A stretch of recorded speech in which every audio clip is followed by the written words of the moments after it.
नमस्कार दोस्तों, स्वागत है आपका बिहार एक्सप्रेस न्यूज में। तो चलिए आपको लेकर चलते हैं आज की मुख्य और ताज़ा खबरें की ओर। इससे पहले आप वीडियो को किस शहर से देख रहे हैं कमेंट में जरूर बताएं और वीडियो अच्छी लगी तो वीडियो को लाइक करके चैनल को सब्सक्राइब जरूर करें।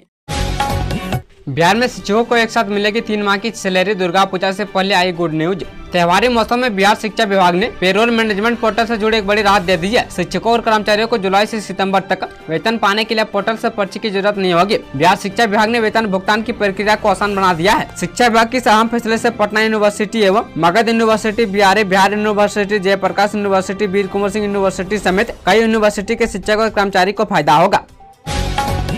बिहार सरकार का जाम को लेकर बड़ा एक्शन। इन 5 शहरों में बदलेगी ट्रैफिक व्यवस्था। बिहार में सड़क सुरक्षा और ट्रैफिक जाम से निजात के लिए बिहार सरकार बड़ा एक्शन लेने जा रही है। बिहार के 5 शहरों की ट्रैफिक व्यवस्था को पूरी तरह बदला जा रहा है। पटना, मुजफ्फरपुर, भागलपुर, बिहार शरीफपुर, गया में ट्रैफिक सर्वे का काम पूरा हो चुका है। इसके अलावा 750 किलोमीटर लंबे राष्ट्रीय राजमार्ग का भी सर्वे कराया गया है। इस सर्वे की रिपोर्ट राज्य सरकार को सौंपी जा चुकी है। सर्वे की रिपोर्ट आधार पर इन शहरों में कार्य योजना बनाई जा रही है। इसके लिए विकास आयुक्त चैतन्य प्रसाद के रिश्ते में कमेटी बनाई गई है।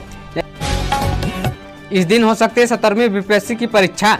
बीपीएससी यानी बिहार लोक सेवा आयोग की 17वीं संयुक्त प्रीलिम्स परीक्षा जो कि पहले नवंबर के महीने में होने वाली थी, उस तिथि को अब 1 महीना आगे बढ़ा दिया गया है। बता दें कि यह परीक्षा 17 नवंबर को होने वाली थी, लेकिन किन्हीं कारणों से इसकी डेट को आगे बढ़ा दिया गया है। ऐसे में जाने अब कब हो सकती है यह परीक्षा। बीपीएससी के सचिव सत्यप्रकाश शर्मा ने यह जानकारी दी है कि इस बार की बीपीएससी परीक्षा में अधिक उम्मीदवारों के शामिल होने की उम्मीद है। अनुमान लगाया जा रहा है कि इस साल 8 से 10 लाख उम्मीदवार बीपीएससी की परीक्षा में शामिल हो सकते हैं। इसलिए परीक्षा की तैयारियों को लेकर परीक्षा की डेट को आगे बढ़ाया गया है और अब यह परीक्षा 15 से 20 सितम्बर को संभावित है। बिहार से विदेश जाना अब होगा आसान। डाक विभाग इन जिलों में देने जा रहा है यह सुविधा। बिहार के लोगों के लिए विदेश जाना अब आसान हो जाएगा। बिहार के 3 और जिलों में पासपोर्ट कार्यालय खुलेंगे। इसमें वैशाली, मधुबनी का झंझारपुर, वाल्मीकि नगर शामिल है। Chief post master general Bihar circle Anil Kumar ने बताया कि वर्तमान में 25 पासपोर्ट केंद्र चल रहा है। इस महीने के अंत तक 10 नए निर्यात केंद्र खुलेंगे। डाक सेवा के तहत सबसे जल्दी पार्सल, चिट्ठियां आदि पहुँचाने में बिहार देश भर में सबसे आगे है। Chief post master general Bihar circle Anil Kumar ने कहा कि बिहार में हर महीने 80 लाख से अधिक डिलीवरी होती है। इस मामले में बिहार देश भर में सबसे आगे है। बिहार की युवा हो रहे अधिक बीमार, लड़कों से अधिक लड़कियां पहुंच रही अस्पताल।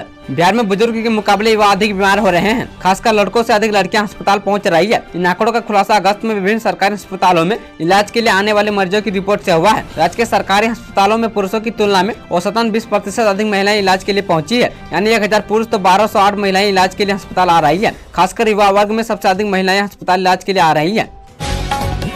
बिहार में एनडीए की नई सरकार गिराने की रची गई थी साजिश। नीतीश कुमार की अगुवाई वाली एनडीए की नई सरकार को गिराने की साजिश रची गई थी। इसके लिए विधानसभा में फ्लो ट्रस्ट के दिन को चुना गया था ताकि नीतीश सरकार अपने विश्वास मत हासिल नहीं कर पाए। यह बात आर्थिक अपराध इकाई की जांच में सामने आई है। ईओयू की जांच में हॉर्स ट्रेडिंग के लिए रुपये के लेन देन के सबूत मिले हैं। इस बात को आर्थिक अपराध के डीआईजी मनोज सिंह ढिल्लों ने स्वीकार किया है। बिहार के बीपीएससी शिक्षक हो जाए सावधान, शिक्षा मंत्री लेने जा रहे बड़ा एक्शन। बिहार के शिक्षा मंत्री सुनील कुमार ने सोमवार को पत्रकारों से कहा कि राज्य में जिन शिक्षकों ने गलत तरीके से और फर्जी प्रमाण पत्रों पर नियुक्ति पाई है, ऐसे शिक्षकों पर कार्रवाई जल्द होगी। दशहरा के बाद संबंधित शिक्षकों पर कार्रवाई जांच रिपोर्ट के आधार पर होगी। इस मामले में निगरानी विभाग के स्तर से भी जाँच जारी है। उन्होंने यह भी कहा कि काउंसलिंग के बाद शिक्षकों के प्रमाण पत्रों की गहराई से जाँच कराई जाएगी। यदि जाँच में कोई गड़बड़ी पाई गई तो संबंधित शिक्षकों पर कार्रवाई सुनिश्चित की जाएगी। बिहार को आईटी हब बनाने की तैयारी, रोजगार के लिए बाहर जाने की नहीं होगी जरूरत। बिहार के सूचना एवं प्रौद्योगिकी मंत्री संतोष कुमार सुमन ने सोमवार को कहा कि बिहार में आईटी पॉलिसी बनने के बाद निवेशक आकर्षित हुए हैं। कुछ वर्षों में बिहार में देश और विदेशों की कंपनियां यहां इन्वेस्ट करेगी, जिसके बाद बिहारी युवाओं को रोजगार के लिए दूसरे राज्यों में नहीं जाएंगे। आईटी हब कहे जाने वाले राज्य बेंगलुरु, चेन्नई, मुंबई, हैदराबाद एवं पुणे की तरह बिहार में भी आईटी का क्षेत्र बढ़ेगा। बिहार सरकार ने बाढ़ प्रभावित किसानों को मुआवजा देने का किया ऐलान। सितंबर के पहले सप्ताह में गंगा में अत्यधिक पानी आने से कई जिलों के किसानों की बड़े पैमाने पर फसल नष्ट हो गई थी। इसके लिए सरकार ने फसल क्षति लागत अनुदान देने का निर्णय किया है। कृषि विभाग ने इसके लिए किसानों से ऑनलाइन आवेदन मांगा है। रविवार आवेदन पोर्टल का विंडो भी खोल दिया गया है। पटना जंक्शन पर शुरू हुई नई सुविधा, यात्रियों को अब टिकट लेने में मिलेगी राहत। पटना जंक्शन पर डिजिटल पेमेंट को बढ़ावा देने के प्रयास में स्टेशन के जनरल टिकट काउंटरों पर क्यूआर कोड से पेमेंट की सुविधा शुरू हो चुकी है। रेलवे अधिकारियों के मुताबिक अब इस सुविधा से यात्रियों को अब नगद रुपए रखने की झंझट नहीं रहेगी और कैशलेस लेन देन का लाभ उठाया जा सकेगा, जिससे यात्रियों को काफी राहत मिलेगी। फिलहाल पटना जंक्शन के 8 टिकट काउंटर पर यह सुविधा शुरू की गई है। पहले चरण में अभी जनरल टिकट काउंटरों पर यह सुविधा शुरू हुई है। जल्द आरक्षण काउंटर पर भी यह सुविधा यात्रियों के लिए शुरू होने जा रही है। इस मंदिर में श्रमदान करने वाले युवाओं को मिलती है सरकारी नौकरी। वैसे तो माता सबकी मुरादें पूरी करती है, लेकिन छपरा का गढ़ देवी मंदिर बेरोजगार युवाओं के लिए विशेष आस्था का केंद्र है। ऐसी मान्यता है कि नवरात्र के दौरान बेरोजगार युवा अगर मंदिर में श्रमदान करेंगे तो माता प्रसन्न होकर उनको नौकरी देंगी। यह मंदिर छपरा के मढ़ौरा में स्थित है। इस मान्यता के कारण मंदिर में प्रतिदिन नवरात्र के दौरान श्रमदान करने वाले युवकों की भीड़ लगती है। कोई मंदिर की सफाई करता तो कोई पोछा लगाता है। युवकों के अनुसार माता के आशीर्वाद से इलाके के कई युवक सरकारी नौकरी में है। उन सभी ने माता के मंदिर में श्रमदान किया था, जिसका फल उसको नौकरी के रूप में मिला है। पटना में तेज रफ्तार का कार ट्रैक्टर ने बाइक सवार पति पत्नी को कुचला। पटना के पालीगंज के चड़ोस गांव में तेज रफ्तार ट्रैक्टर ने बाइक सवार पति पत्नी को कुचल दिया। इस हादसे में पति की मौत हो गई है। मृतक की पहचान बाबूनंद चौधरी के रूप में की गई है। ये पत्नी अरुमिला देवी गंभीर रूप से घायल बताई जा रही है। घायल महिला का इलाज अनुमंडल अस्पताल पालीगंज में चल रहा है। इधर हादसे की जानकारी मिलने के बाद परिवार में कोहराम मचा हुआ है। घटना की सूचना मिलते स्थानीय थाने की पुलिस मौके पर पहुंचकर मृतक के शव को कब्जे में लेकर अनुमंडल अस्पताल पालीगंज लाई है। हालांकि घटना के बाद ट्रैक्टर चालक ट्रैक्टर लेकर फरार हो गया है। फिलहाल मामले की जाँच में पुलिस जुटी हुई है।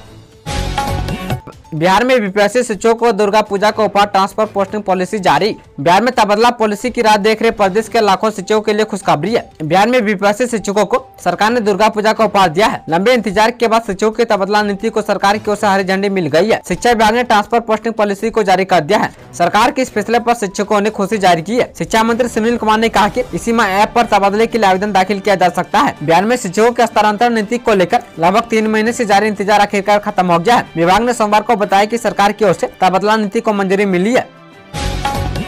लैंड फॉर जॉब मामले में लालू प्रसाद सैदानी को मिली जमानत। लैंड फॉर जॉब मामले में आज लालू परिवार की दिल्ली की राउज एवेन्यू कोर्ट में पेशी हुई। कोर्ट ने लालू समेत 9 लोगों को जमानत दे दी है। बता दें कि 1 लाख निजी मुचलके पर सभी को बेल मिली है। सुनवाई के लिए कोर्ट में राजद सुप्रीमो लालू यादव, नेता प्रतिपक्ष तेजस्वी यादव, तेजप्रताप और मीसा भारती पहुंचे थे। दिल्ली रवाना होने से पहले पटना एयरपोर्ट पर लालू प्रसाद ने कहा था कि जम्मू कश्मीर और हरियाणा चुनाव में नरेंद्र मोदी और भाजपा की हार तय है। वही सांसद मीसा भारती ने कहा कि हरियाणा और जम्मू कश्मीर में इंडिया गठबंधन की सरकार बनने जा रही है। नीट छात्रों के लिए गृह मंत्री अमित शाह ने किया बड़ा ऐलान। नीट छात्रों के लिए बड़ी खुशखबरी है। आज केंद्रीय गृह मंत्री अमित शाह ने एक बड़ा ऐलान किया है। गृह मंत्री ने अहमदाबाद में ऐलान करते हुए कहा कि केंद्र सरकार स्वास्थ्य देखभाल सुविधाओं में सुधार के लिए अगले 10 वर्षों में देश भर में 75,000 मेडिकल सीटें जोड़ने की योजना बना रही है। उन्होंने यह घोषणा हीरामनी आरोग्य धाम का उद्घाटन करने के बाद शहर के निकट अरालज गाँव में एक सभा को संबोधित करते हुए की है। बिहार को जल्द मिलने जा रही इकोनॉमिक कॉरिडोर की सौगात बदल जाएगी राज्य की तकदीर। केंद्र की एनडीए सरकार उत्तर प्रदेश और बिहार के विकास के लिए लगातार परियोजनाएं लेकर आ रही है। इससे दोनों ही राज्यों में रहने वाले लोगों को फायदा होने वाला है। बता दें कि बनारसी औरंगाबाद चौराहा इकोनॉमिक कॉरिडोर के जल्द चालू होने की उम्मीद है। बता दें कि एक्सप्रेसवे यूपी के बनारसी से शुरू होकर बिहार के औरंगाबाद से होते हुए बिहार झारखंड की चौराहा सीमा पर खत्म होगा। बनारसी औरंगाबाद चौराहा इकोनॉमिक कॉरिडोर के तहत जीटी को चौड़ा किया जाएगा, जिस पर तेजी से काम जारी है और जल्द ही काम खत्म होने की उम्मीद है। बता दें कि बनारसी औरंगाबाद चौराहा आर्थिक गलियारा का वर्तमान प्रोजेक्ट 6 लेन का है, जिससे जरूरत पड़ने पर 8 लेन का बनाया जाएगा। भागलपुर की ट्रैफिक व्यवस्था बदली रहेगी। 7 पूजा से लागू होगा ये रूट चार्ट। भागलपुर में दुर्गा पूजा के मद्देनजर श्रद्धालुओं की सुविधा को देखते हुए ट्रैफिक पुलिस ने ट्रैफिक प्लान जारी कर दिया है। ट्रैफिक डीएसपी आशीष कुमार सिंह ने बताया कि पंडालों और मेले को ध्यान में रखकर रूट चार्ट तैयार किया गया है। रूट चार्ट को 100% लागू करने के लिए पुलिस बलों की प्रतिनियुक्ति करने की प्रक्रिया शुरू कर दी गई है। वही रूट चार्ट को आम लोगों तक पहुंचाने के लिए विभिन्न माध्यमों का सहारा लिया जाएगा। डीएसपी ने बताया कि रूट चार्ट 7 पूजा की शाम से लागू होगा। यह भी बताया कि पूरे शहर का निरीक्षण कर हुआ पूजा समितियों से बातचीत करने के बाद प्लान को अंतिम रूप दिया गया है। पूर्णिया में इनामी डाकू बाबर का एनकाउंटर। पूर्णिया पुलिस ने रविवार की देर रात को बड़ी कार्रवाई की है। पुलिस मुठभेड़ में 50,000 का इनामी डाकू बाबर मारा गया है। घटना के संबंध में सदर एसडीपीओ ने बताया कि मृतक बाबर पर डकैती और आर्म्स एक्ट के कई मामले विभिन्न स्थानों में दर्ज है। 15 अक्टूबर से शुरू होगी बालू खनन की प्रक्रिया। बिहार की नदियों से होने वाले अवैध बालू खनन पर रोक लगाने के लिए खनन एवं भूतत्व विभाग बड़े अभियान की योजना बना रहा है। विभाग के संज्ञान में यह बात लाई गई है कि नदियों से अधिकांश अवैध खनन रात के वक्त किया जाता है, जिससे निपटने के लिए विभाग ने जिला पुलिस और जिलों में गठित टास्क फोर्स की मदद से रात में नदियों में गश्ती बढ़ाने और सघन छापेमारी की योजना बनाई है।